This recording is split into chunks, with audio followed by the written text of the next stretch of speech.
Բարև ձեզ, ես Սոնոյան Ասկիկն եմ, ուզում եմ ներկայացնեմ իմ սիրելի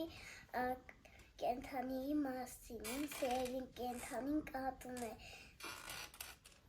մենք բակում ունենք երկու գազագույն փիսիկ, նրանց մենք կերակրում ենք, մենք նրանց պաշտպանում ենք, նրանք անտեղ են ապրում, նրանք սիրում են անիր ուտել,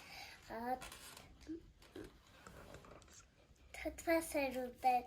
կաթ ուտել, նրանք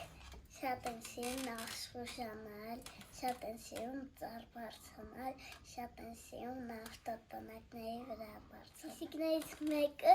մուկ էր բռնել, ես շատ եմ սիրում պատոնից նրանց նայել, ես շատ եմ սիրում նրանց հետ խաղալ, շոյել, փիսիկները շատ ինքնուրույն կենդանիներ են։